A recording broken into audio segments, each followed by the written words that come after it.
Livro dos Salmos, capítulo 107.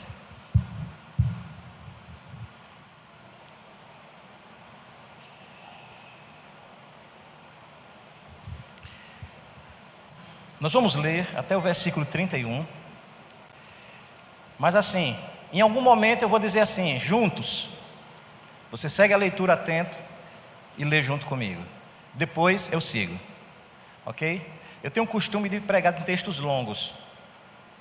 Eu sempre tive essa ideia, não vou pregar num texto longo, porque se a sermão não prestar, pelo menos a leitura bíblica foi longa, aí já abençoou todo mundo. Então não se assuste com o tamanho do texto, tá? É porque eu, precavido que sou, eu já leio muito a Bíblia, que é para não sobrar nada do sermão, o texto foi longo. Entendido? Vamos lá, a palavra do Senhor. Rendei graças ao Senhor, porque Ele é bom, e a sua misericórdia dura para sempre. Digam-no os remidos do Senhor, os que Ele resgatou da mão do inimigo e congregou de entre as terras do Oriente e do Ocidente, do Norte e do Mar. Andaram errantes pelo deserto, por ermos caminhos, sem achar cidade em que habitassem. Famintos e sedentos, desfalecia neles a alma. Juntos. Então, na sua angústia, clamaram ao Senhor, e Ele os livrou das suas tribulações. Conduziu-os pelo caminho direito, para que fossem à cidade em que habitassem. Rendam graças ao Senhor por sua bondade e por suas maravilhas para com os filhos dos homens. Pois dessedentou a alma sequiosa e fartou de bens a alma faminta. Os que assentaram nas trevas, nas sombras da morte, presos em aflições e em ferros, por se terem rebelado contra a palavra de Deus e haverem desprezado o conselho do Altíssimo, de modo que lhes abateu com trabalhos o coração. Caíram e não houve quem os socorresse. Juntos. Então, na sua angústia, clamaram ao Senhor, e Ele os livrou das suas tribulações. Tirou-os das trevas e da sombra da morte, e lhes despedaçou as cadeias. Rendam graças ao Senhor por sua bondade e por suas maravilhas para com os filhos dos homens. Pois arrombou as portas de bronze e quebrou as trancas de ferro. Os estultos, por causa do seu caminho de transgressão e por causa das suas iniquidades, serão afligidos. A sua alma aborreceu toda a sorte de comida e chegaram às portas da morte, juntos. Então, na sua angústia, clamaram ao Senhor, e Ele os livrou das suas tribulações. Enviou-lhes a sua palavra e os sarou, e os livrou do que lhes era mortal. Rendam graças ao Senhor por sua bondade e por suas maravilhas para com os filhos dos homens. Ofereçam sacrifícios de ações de graças e proclamem com júbilo as suas obras. Os que tomando navios descem aos mares, os que fazem tráfico na imensidade das águas, esses veem as obras do Senhor e as suas maravilhas nas profundezas do abismo. Pois Ele falou e fez levantar o vento tempestuoso, que elevou as ondas do mar. Subiram até os céus, desceram até os abismos. No meio dessas angústias, desfalecias a alma. Andaram e cambalearam como ébrios e perderam todo o tino. Juntos. Então, na sua angústia, clamaram ao Senhor, e Ele os livrou das suas tribulações. Fez cessar a tormenta, e as ondas se acalmaram. Então se alegraram com a bondade, e assim os levou ao desejado porto. Juntos.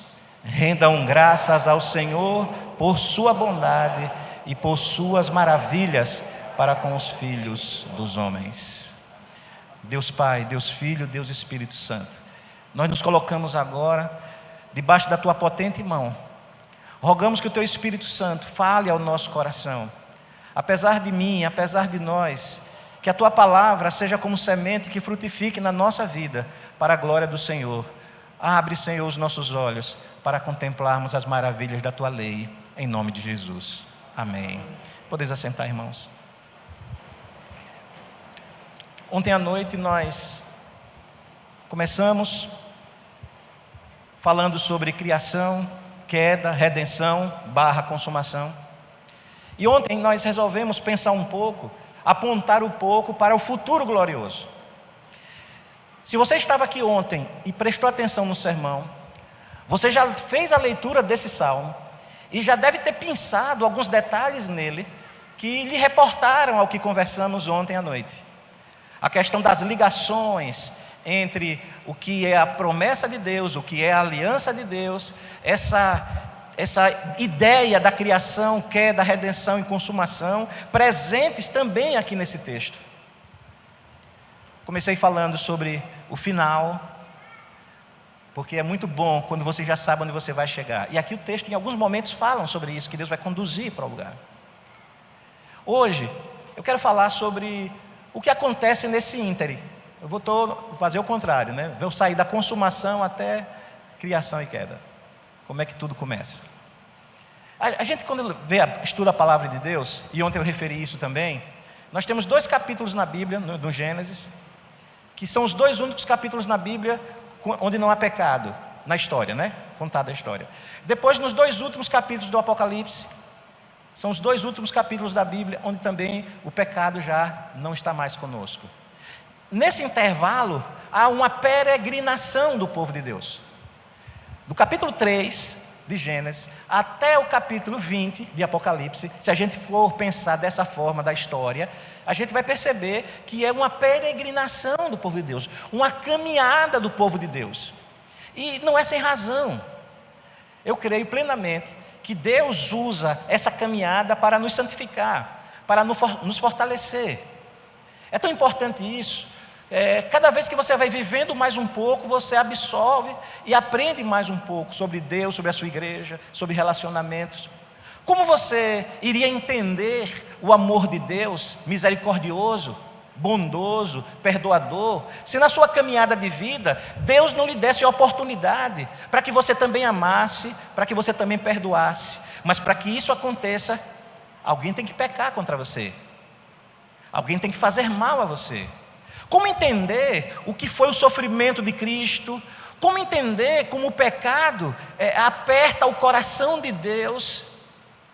Se você também na sua caminhada não passar por instantes, por momentos em que o pecado aperte a sua vida e traga tristeza para você. Como entender o que é a verdadeira alegria em Deus, se na sua caminhada você não tem aqueles momentos em que você estava lá no vale e de repente Deus te traz para cima e você se sente feliz, alegre, vitorioso. Mas antes de haver vitória, normalmente tem uma batalha, tem uma luta. E onde é que acontece toda essa formação do povo de Deus? Todo esse cuidado de Deus em nos ensinar, em nos preparar, em nos sustentar, é na nossa peregrinação nesta vida. Nessa peregrinação que começa, e aí eu quero tratar mais desse ponto, que começa na nossa conversão até quando Jesus assim nos conduzia à sua presença, ou melhor ainda, era o meu anseio, é que ele voltasse e eu não precisasse passar pela morte. Seria o sonho isso, mas isso vai ficar dentro da vontade do Senhor.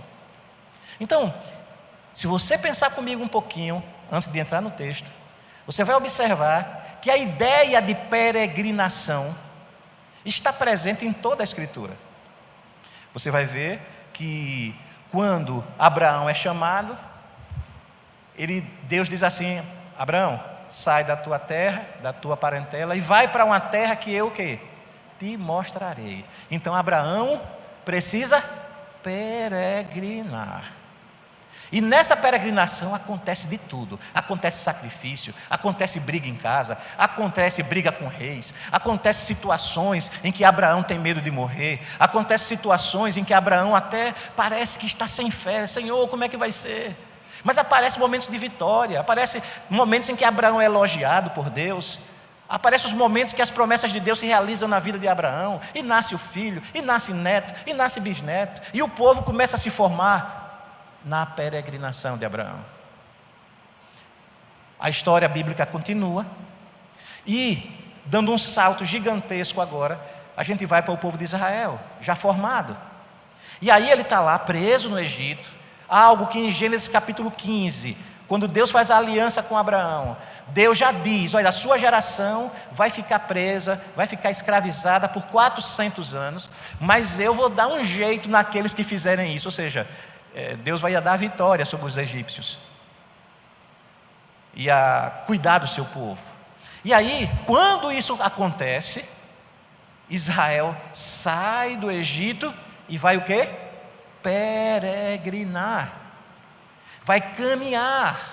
E é impressionante que não eram necessários 40 anos, mas por conta da teimosia, por conta do pecado, por conta das dificuldades que são inerentes ao humano, Deus faz como que uma purificação no seu povo, e daqueles que saem do Egito, só Josué e Calebe e os que nasceram no meio do caminho, né, os pequenininhos, que passaram por esse processo de peregrinação para depois entrar na terra prometida.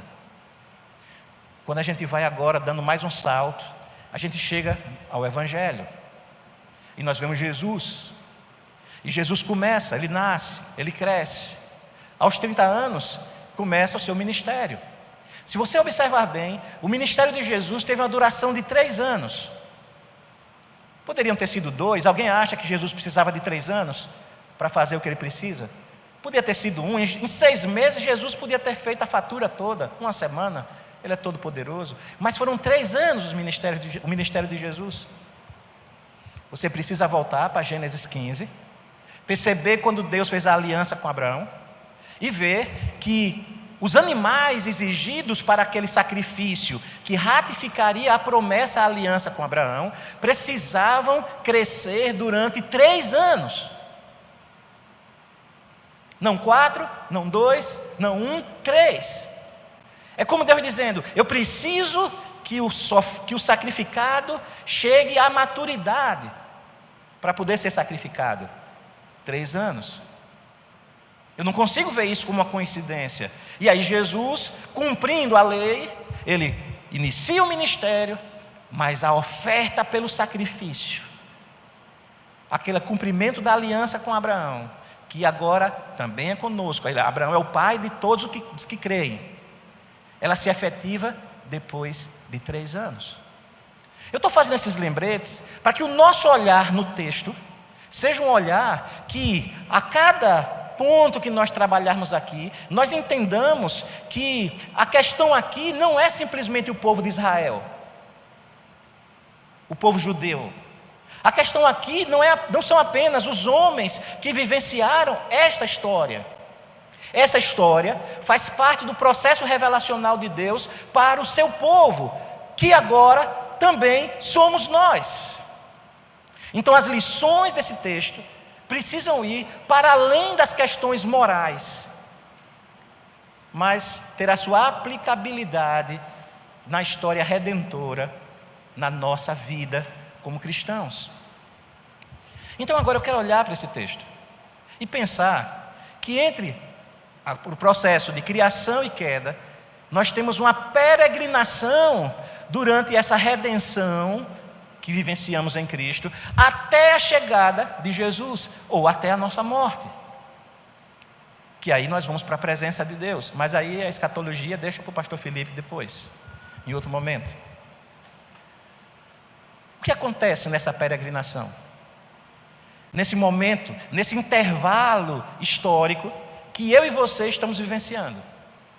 Eu penso que o Salmo de número 107, quando fala do livramento de Deus nas tribulações, ele traz algumas lições sobre o que Deus faz com o seu povo durante esta peregrinação. Então, o processo de salvação de Deus, o processo de restauração de Deus, ele supre cada uma das vicissitudes que nós temos, cada uma das necessidades de crescimento que nós temos, cada uma das situações que poderiam nos afastar da presença de Deus, que poderiam nos arrancar desse processo de relacionamento com o Pai, mas que Deus responde ao clamor do seu povo e assim os ensina. Falei sobre clamor. Perceberam que eu, de propósito, pedi para que vocês lessem um texto comigo que fala sobre clamor. O que é clamor? A gente tem vivido um tempo, do ponto de vista litúrgico, na chamada igreja evangélica brasileira, em que a gente vê de tudo. E depois do fenômeno da internet, não é? Uma das cenas mais engraçadas, para não dizer trágicas, que eu já vi no YouTube, porque o pessoal agora filma e ainda posta, né? Antigamente você só ouvia falar das coisas que acontecem nos cultos por aí, mas agora o pessoal posta. Tem uma cena que é engraçadíssima, que é de um velhinho dançando. Você já viu essa? Está no culto, aí aquele sambinha, nada contra samba, viu? Pode tocar samba aí, eu gosto também.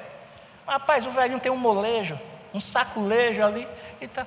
O culto acabou para quem estava perto dele, porque ele está aquele passinho miúdo que eu, crente, desde menino, eu não sei dançar nenhuma valsa, quanto mais um sambinha brasileiro, nada, duro. Você vai para um culto de oração, e aí se criou uma ideia. O que é um clamor? É que nem a salmodiar. Eu me lembro quando eu era jovem, faz tempo que eu era jovem, existia uma ideia de salmodiar na igreja. Tomara que não tenha feito aqui, porque senão o pastor não me convida mais para pregar. O que era salmodiar quando eu era adolescente? Para mim é uma coisa tão simples. Salmodiar, porque o texto é salmodiar. Salmodiar, cantar salmos. Concordam comigo? Cantar salmos. Mas havia, aí quando eu era jovem, a década de 80, tá? Final de 70, 80, início de 90, por aí. Aí, o que era salmodiar? Era quando o ministro de louvor, no meio da canção, aqui dava para fazer bem, viu? Que aqui, rapaz, que equipe, parabéns, que equipe boa é essa? Enquanto o pessoal fazia um instrumental, aí o camarada começava a salmodiar. O que é salmodiar? Começar a dizer coisas, ó Deus, porque Tu és grandioso, tal. Nada contra glorificar a Deus, não é isso. Mas você vai para o texto bíblico e diz, não, a gente está salmodiando. Então se criam novidades. O que é clamor para a maioria das igrejas? O que é clamor? Clamor é quando todo mundo começa a orar ao mesmo tempo e gritando. Aí estamos levantando um clamor. Nada contra orar alto. Nada contra quem está angustiado elevar a sua voz em oração a Deus. Particularmente, aí não posso entrar na liturgia da igreja aqui, não conheço. Nada contra também a gente parar, orar e todos orarmos ao mesmo tempo. Não tem um problema também com isso. O que eu quero trazer aqui a ideia do clamor é que o clamor tem muito mais a ver com uma disposição interna que o Espírito Santo traz para nós do que com uma forma. Não é porque eu estou gritando, não é porque eu imposto a voz e agora, Senhor, agora vai ficar. Você começa logo a se arrepiar quando alguém ora assim desse jeito. Aqui é ali, cadê ele? Ali. Eu estava com medo que a leitura dele fosse antes do sermão. Porque aí ele ia começar, irmãos, por quê? Aí agora vem o pastor com essa vozinha de gasguito. E agora perde a graça. Não, ali a voz, ali, rapaz, eu fico imaginando, quando esse homem ora, o nosso coração treme. E continua, irmão. Agora, com muito esforço eu também posso. Oh Deus, eu também posso. Agora, só que o clamor não tem a ver com um formato, não tem a ver com alguma coisa superficial, artificial. Quando a gente olha para o texto, a gente percebe que há um mover de Deus, há uma ação de Deus no coração do seu povo que os leva, colocando-os em determinadas situações, que faz com que eles percebam e digam, estou precisando do Senhor, eu tenho que orar, eu tenho que clamar, eu tenho que pedir.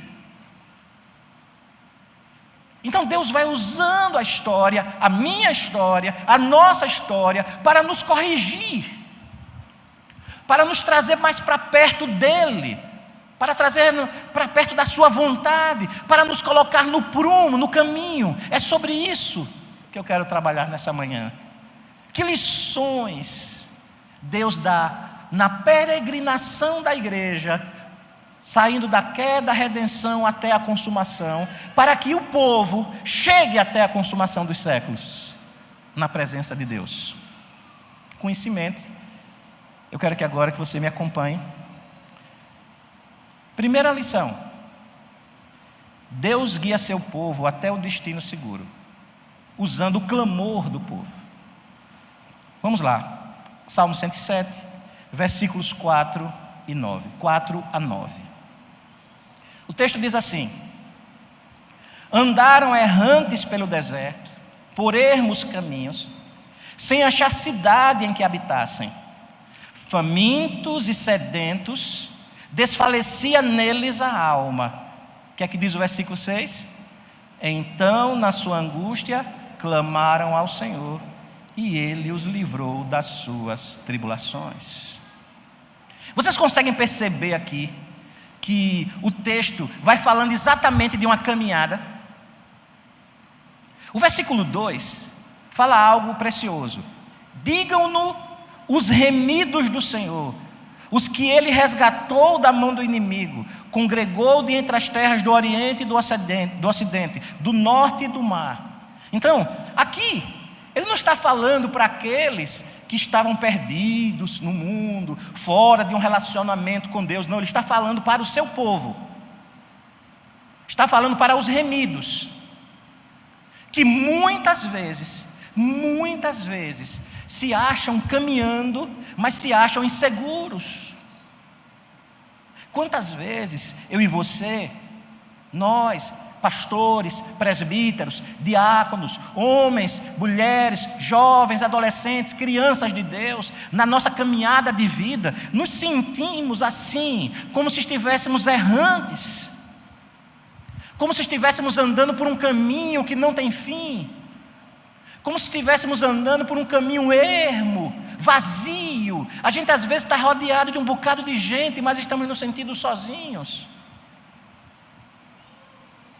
Famintos, temos o pão da vida, temos a água da vida, mas por uma série de situações, parece que estamos nos perdendo. E aqui eu não estou falando de salvação, tá? Parece que a nossa alma não se alimenta. Parece que estamos sozinhos. Estamos caminhando, mas parece que somos zumbis, sem saber para onde estamos indo. Percebam que na consumação, se eles estavam famintos e sedentos, a Bíblia diz lá em Apocalipse que nós vamos ter o rio da água da vida. Se nós estivermos com fome, Jesus é o pão da vida. Se nós estivermos caminhando por ermos caminhos, sem saber para onde estamos indo, Jesus é o quê? É o caminho, a verdade e a vida. E ninguém vai ao Pai senão por Ele.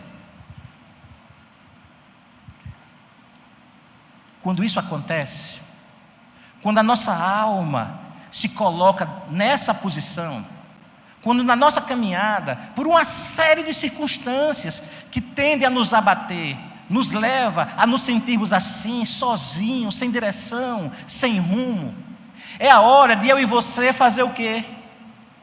Então, na sua angústia, o que é que eles fizeram? Clamaram ao Senhor, e Ele os livrou das suas tribulações. Muitas vezes, irmãos, eu uso esse termo muitas vezes para não ser taxativo e dizer todas as vezes. Deus nos ama tanto que nos permite sofrer, nos permite dar uma tropeçadazinha, no sentido de bater o dedo numa pedrinha para sentir a dor. Para você perceber, eu e você, como os caminhos fora do caminho do Senhor são ruins. Deus, muitas vezes, nos permite que a nossa caminhada pareça vazia e erma, para que o nosso coração se encha da necessidade da presença dEle.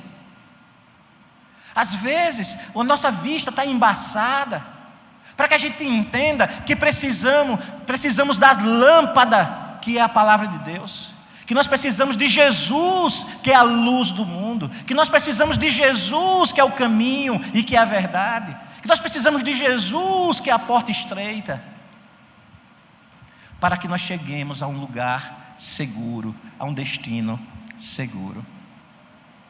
Agora, uma das coisas preciosas que você precisa ficar atento ao estudar o livro dos Salmos é a estrutura poética. Há sempre uma estrutura no livro dos Salmos que é um pouquinho diferente da maneira como nós fazemos poesia aqui no Brasil.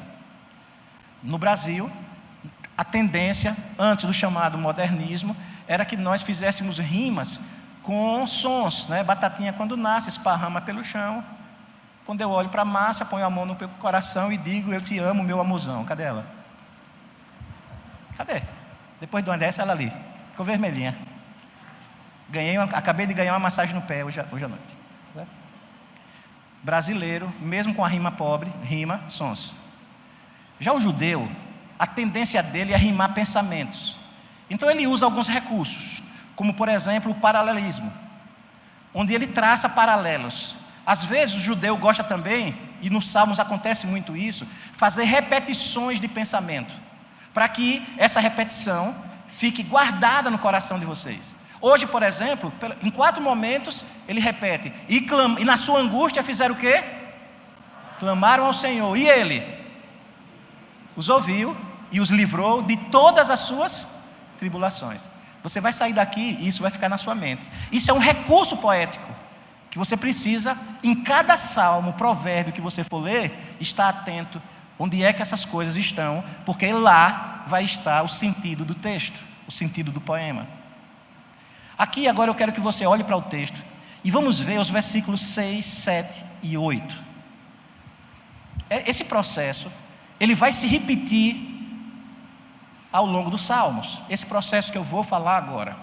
Então, Deus, Ele usa o clamor do povo para os guiar até o destino seguro. E o que acontece? Veja o versículo 7. Olha, eles clamaram, eles passaram por um problema, eles se sentiram sozinhos, eles se sentiram perdidos, eles estavam andando de forma errante, ou seja, sem saber por onde é que ia, e de repente eles queriam achar uma cidade. Lembram de ontem que Deus nos conduz para quê? Para a cidade, para o lar. Eles estavam querendo entrar na cidade, mas não estavam achando a cidade. Aí o que é que eles fazem? Eles clamam ao Senhor. E aí vem a resposta. Leia comigo agora o versículo 7. Conduzi-os pelo caminho direito, para que fossem a cidade em que habitassem. Quando nós estamos errantes, quando nós estamos por caminhos ermos, quando o nosso coração está como que meio que perdido nas decisões da vida, então nós devemos buscar ao Senhor, clamar ao Senhor. É exatamente nessa hora que nós sentimos a necessidade santa, poderosa, de clamar ao Senhor. E aí diz o texto que Ele ouve, o texto diz que Ele resolve, o texto diz que Ele livra das suas tribulações. Mas como é que Ele faz isso? Veja, diz o texto: conduzi-os pelo caminho direito. Se o povo estava indo num caminho errante, aí Deus faz o quê? Os conduz pelo caminho direito. Se eles estavam num lugar, num caminho ermo, o que é uma coisa erma? Sem nada. Veja aqui os contrários, o paralelo. Agora Deus os está conduzindo para a cidade. Eles não sabiam como chegar na cidade. Eles estavam no deserto, eles estavam em lugares ermos. Mas agora Deus os conduz. O que é conduzir? Deus toma pela mão, Deus aponta o caminho e Deus os conduz para fora do ermo, fora do deserto, e os leva para a cidade, para o lugar onde eles vão habitar. E a cidade pressupõe que muita gente está ali naquele lugar. Porque Deus não nos leva apenas para a cidade, mas Ele leva o seu povo para a cidade. Então, nas angústias, é o momento que Deus usa para nos ensinar e para nos trazer de volta e para nos conduzir até a sua presença, até a sua casa, até o nosso verdadeiro lar. Talvez você nessa manhã esteja se sentindo perdido por alguma razão. Quando ficamos doentes gravemente, muitas vezes nos sentimos perdidos, desprezados. Todo mundo, quando fica doente, de uma doença grave especialmente, começa a se perguntar: por que eu, né? Por que eu, por que não o outro? As dúvidas às vezes chegam e você se sente errante. Clame ao Senhor e Ele vai trazer você de volta para o caminho direito. Mas aí há uma outra coisa que acontece todas as vezes. Leia comigo o versículo 8. Rendam graças ao Senhor. Pode ler comigo. por sua bondade e por suas maravilhas para com os filhos dos homens. Vocês vão perceber que isto também vai se repetir. O processo é esse. O povo errou o caminho, o povo estava no ermo, o povo não sabia como chegar à cidade. Então o povo sente necessidade de quê? De clamar ao Senhor. Deus ouve, responde, os conduz pelo caminho, leva-os para a cidade em que habitassem. E o que é que o povo faz? A partir daí, rende graças ao Senhor pelas suas maravilhas no meio do seu povo. Então o processo é sempre esse. Você erra, Deus corrige e você dá graças a Deus. É assim na nossa peregrinação. Então a ideia aqui é que através do clamor do povo, Deus os guia para o destino certo, para o destino seguro. Vamos agora para a partir do versículo 13.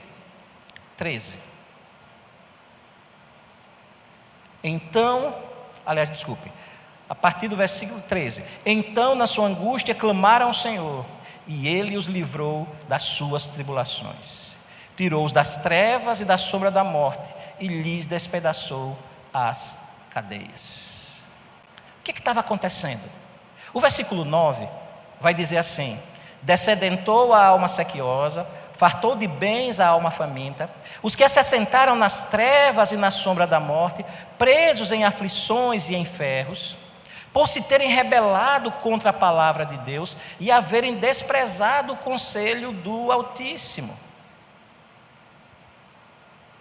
Caíram, não houve quem os socorresse. Então, na sua angústia, clamaram ao Senhor. Quando a gente olha aqui do versículo 10 até o versículo 16 aproximadamente, a gente vai ver que eles estavam vivendo um momento de opressão, um momento de aflição. É bem possível que aqui os israelitas estivessem numa realidade tão terrível, a opressão era tanta, a situação era tão grave, que a descrição aqui é que eles estavam assentados nas trevas e nas sombras da morte. Assentados nas trevas e na sombra da morte. Eu acredito, irmãos, que em nenhum outro período, pelo menos para nós, para esta geração, nós não estivemos observando tão de perto a morte. A situação, o medo, a aflição, a opressão era tão alta que você não saía de casa. A situação era tão grave que antigamente quem usava máscara era bandido. E hoje bandido é quem não usa. Se você visse alguém na rua de máscara, você já ficava com medo. Agora, quando você vê uma pessoa sem máscara, você passa para o outro lado da calçada. O espirro virou uma situação vexatória. A pessoa, eu não sei você, mas quantas vezes eu não sei como, a gente espirrava, aprendeu a espirrar para dentro. Eu aprendi. Eu agora, quando vou espirrar, aí espirra na barriga, bem que tem espaço aqui. Aí espirra aqui dentro, ninguém ouve. Porque se você der um espirro, a pessoa olha e diz: como é que pode estar espirrando? Como se fosse uma coisa fácil de controlar. Você entrar nos hospitais e parece que estava entrando no leprosário. A coisa ficou tão estranha que antes as pessoas se abraçavam e agora começaram a trocar soco. Chega aqui. Ruim é quando você vai fazer assim, erra e acerta na cara.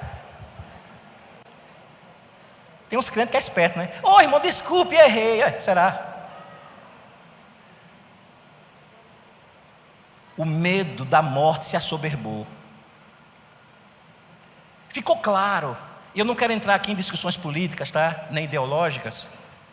Mas essa pandemia trouxe de volta um tema que quem gosta de estudar história e sociologia vai perceber bem. A morte é uma coisa tão severa, tão grave para a vida das pessoas, que as pessoas fazem tudo, trocam tudo por medo da morte, inclusive a sua liberdade, inclusive os seus direitos mais básicos. Se é para não morrer, pode me escravizar. Se é para não morrer, eu faço tudo o que for. Mas quem conhece a Deus, e eu não estou aqui pregando qualquer tipo de desobediência civil, por favor. A única desobediência civil válida, autorizada pela Escritura, é aquela que diz assim: antes importa obedecer a Deus do que aos homens. Ainda não foi o caso no Brasil. Talvez eu viva para ver isto acontecer. A igreja ter que se rebelar contra o Estado aqui no Brasil, por conta de ações que queiram detonar com a liberdade religiosa. Espero que essas coisas mudem. O fato é que, diante mesmo das cadeias de opressão, diante da situação vexatória, o texto diz: eles estavam presos em aflições e em ferros. E por que isso aconteceu? O texto diz: por terem se rebelado contra a palavra. E aí, o que é que acontece no versículo 13? Quando isso acontece, quando a morte chega, quando estamos acorrentados, ensimesmados, atrapalhados,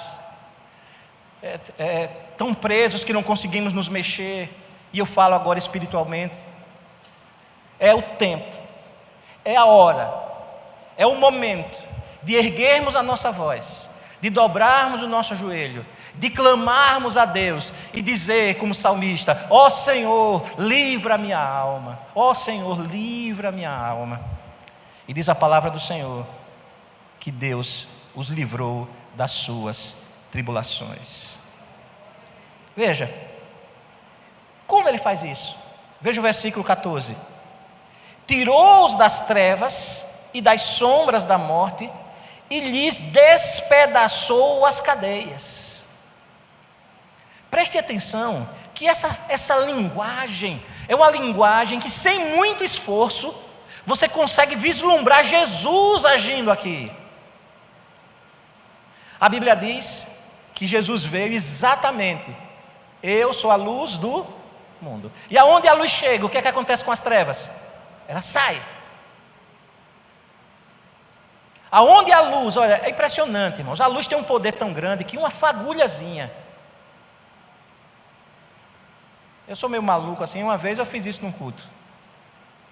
Estava pregando alguma coisa sobre luz, sobre trevas. Aí combinei com os diáconos.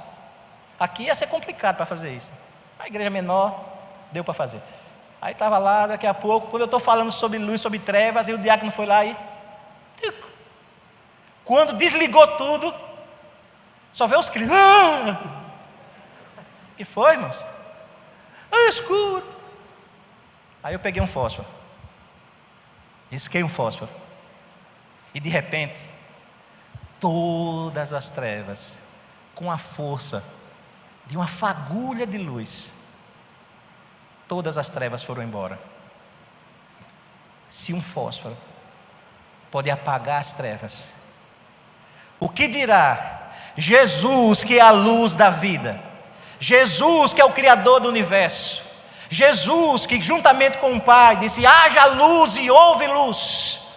Quando as trevas acercarem a sua alma, quando as correntes tentarem te prender, aí você vai lembrar que Jesus veio e disse: conhecereis a verdade, e a verdade vos libertará.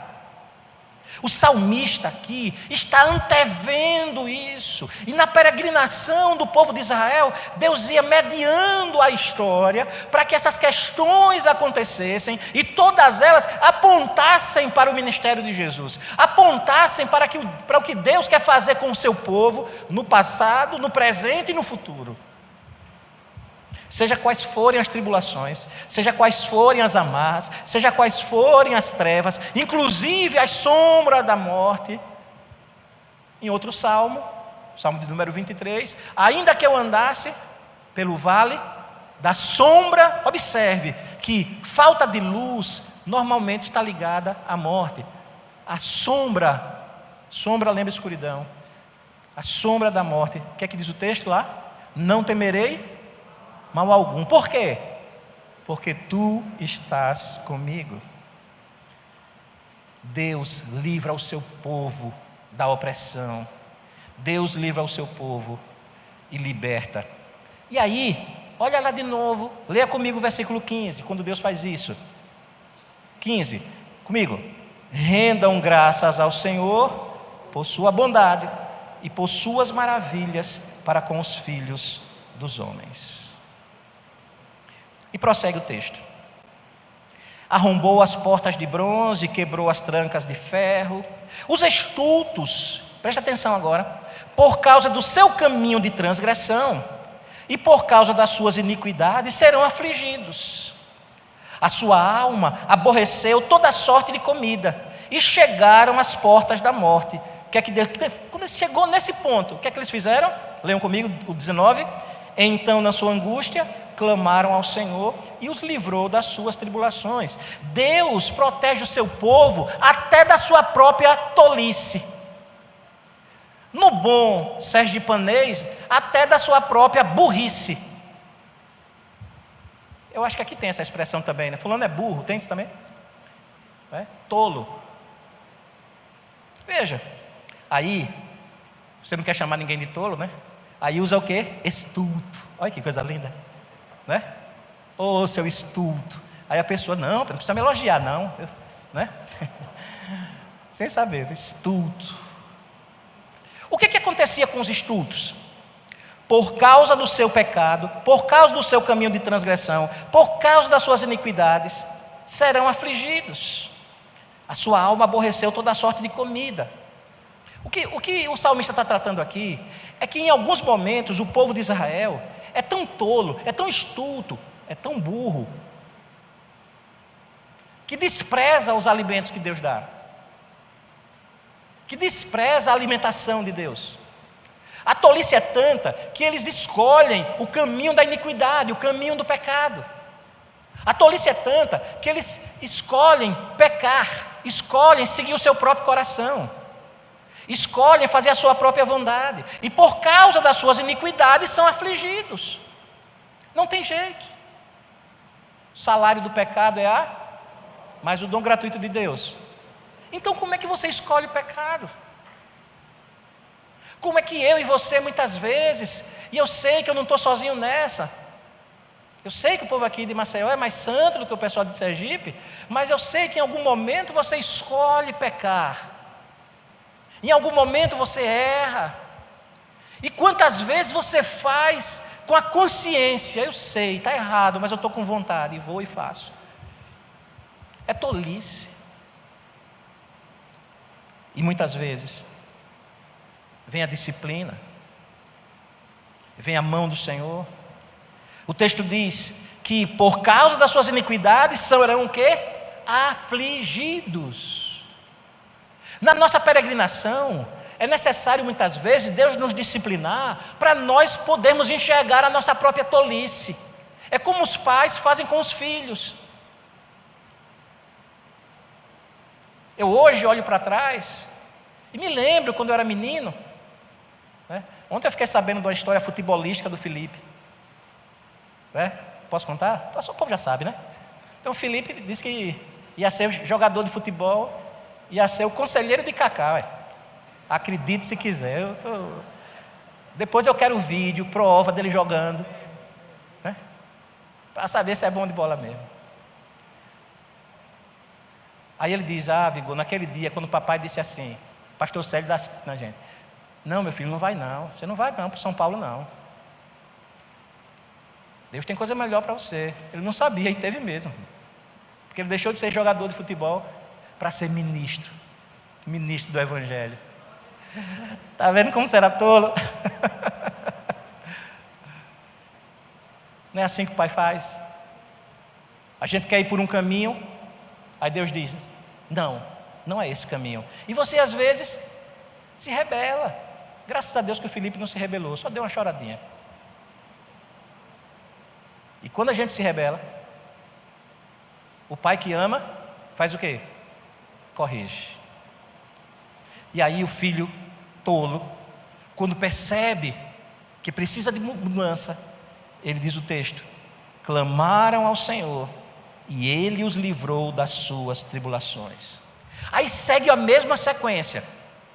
Vem o erro, vem a oração, Deus ouve e Ele corrige. O que é que Ele faz? Veja, versículo 20, leia comigo. Enviou-lhes sua palavra, pode ler, e os sarou e os livrou do que lhes era mortal. É a palavra de Deus que corrige a tolice do nosso coração.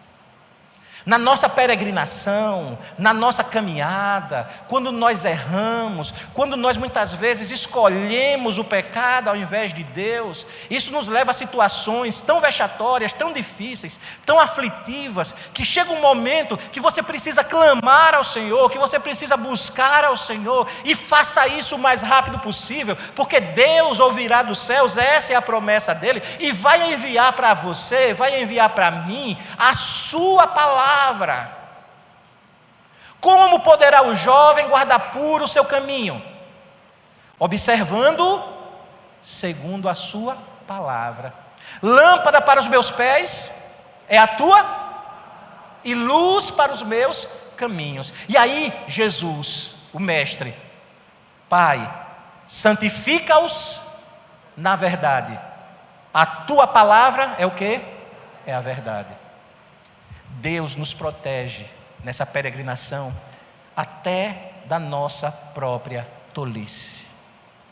E o remédio é simples, é a palavra de Deus. E mais uma vez, versículo 21, a palavra vem, no versículo 20, sara, livra da morte, porque o pecado leva à morte. E o que é que o povo de Deus faz? Leia comigo 21.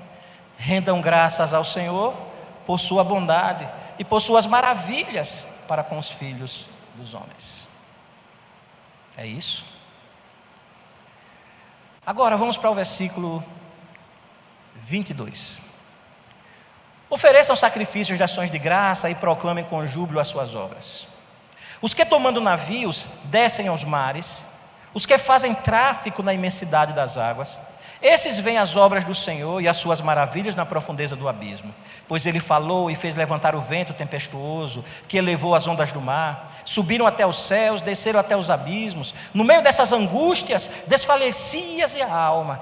Andaram, cambalearam como ébrios e perderam o tino.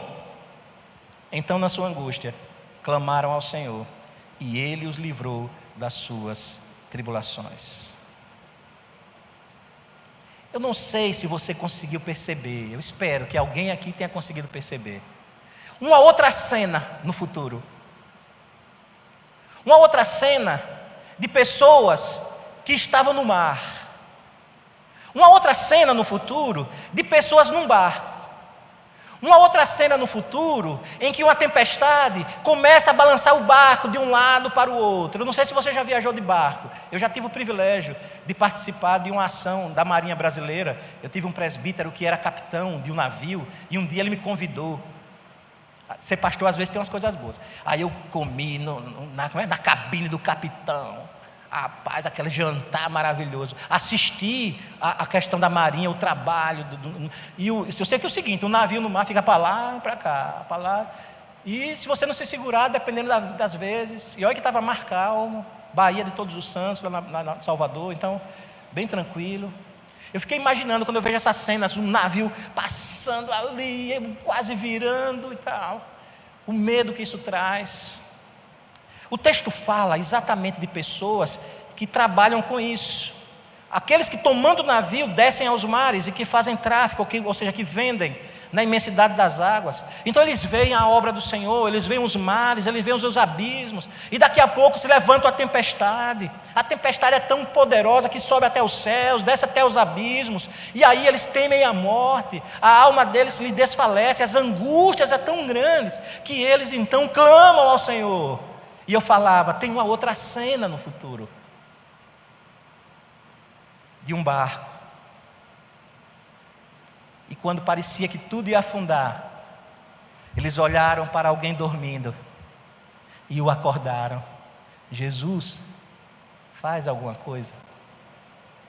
E aí Jesus simplesmente manda, e o mar e o vento o obedecem, o acalmam, a tempestade cala, tudo cessa.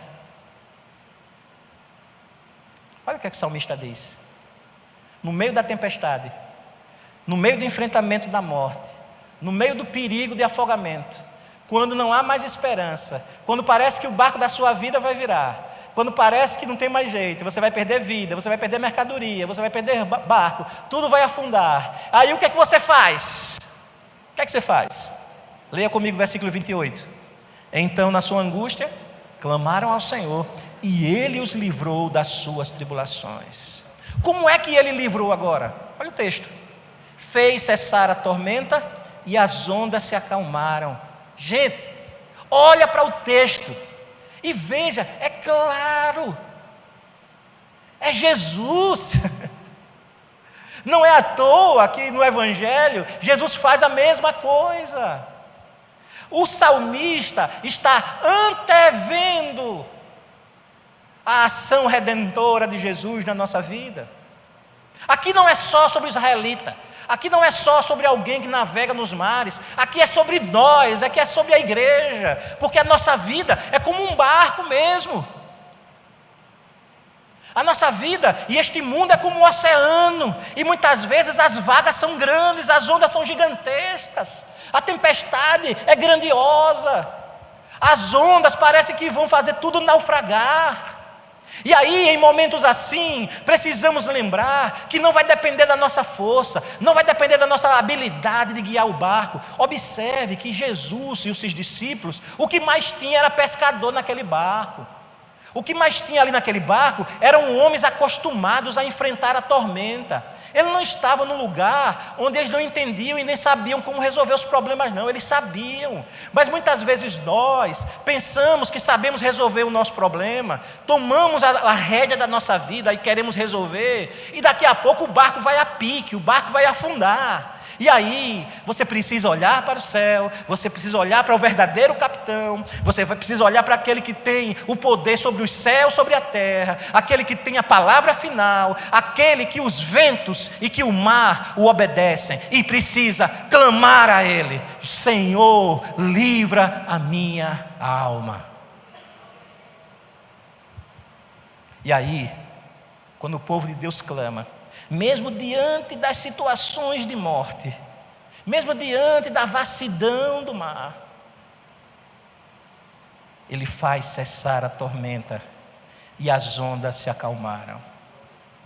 Então se alegraram com a bonança, e assim os levou ao desejado porto. Eu quero voltar novamente: criação, queda, redenção / consumação. Veja, desde o início, você vê nos textos bíblicos, Deus vai conduzir você para o lugar seguro, Deus vai levar você para a sua casa, Deus vai levar você agora para o porto seguro, Deus vai conduzir você para o destino que Ele mesmo colocou. Mas até chegar lá, você talvez enfrente tempestades, ventos tempestuosos, ondas gigantes, escuridão, trevas, teimosia do seu próprio coração, assédios de toda forma, perseguições. E quando isso acontecer, você precisa clamar ao Senhor. Deus vai responder, Deus vai dar a solução, e você vai encher a sua boca de gratidão e vai dizer: glória a Deus, porque Ele vai salvar sempre o seu povo. É por isso que Ele os levou ao desejado porto. E no versículo 31, o que é que a igreja faz?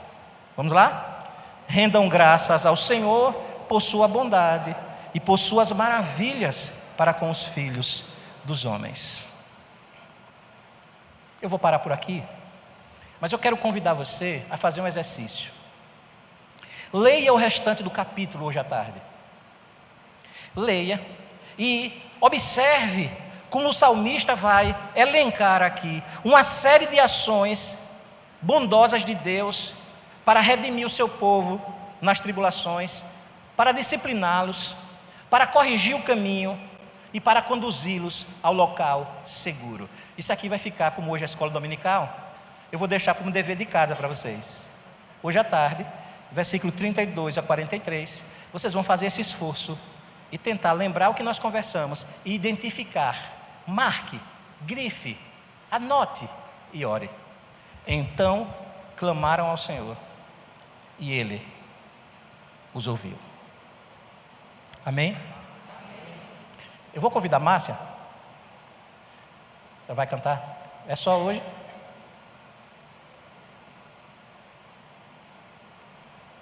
Ela vai cantar. Ela vai. Ah, vem todo mundo. Eu vou cantar também. Então. Vai cantar também. Quando eu digo que vou cantar, vocês perceberam a olhada de João Pedro ontem? Quem estava aqui ontem, né? Eu disse que eu ia cantar. Márcia, eu vou cantar. Eles fazem essa olhada. Mas o bom de ser pastor é que eu canto mesmo. Né? É uma canção que fala da ação do Espírito Santo por nós.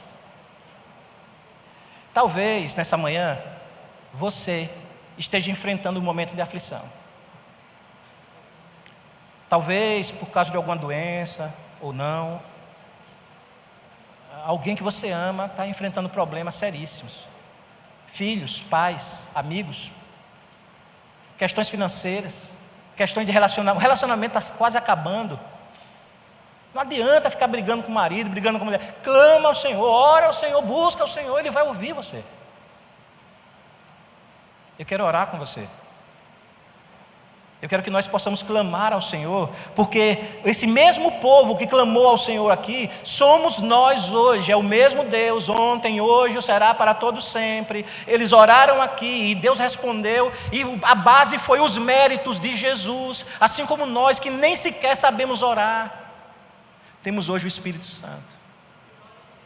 Eu comecei falando sobre o templo, mostrando que o templo tem a ver com a casa, que a casa tem a ver com o lar, que o lar tem a ver com o céu, e que o céu tem a ver com a plena presença de Deus.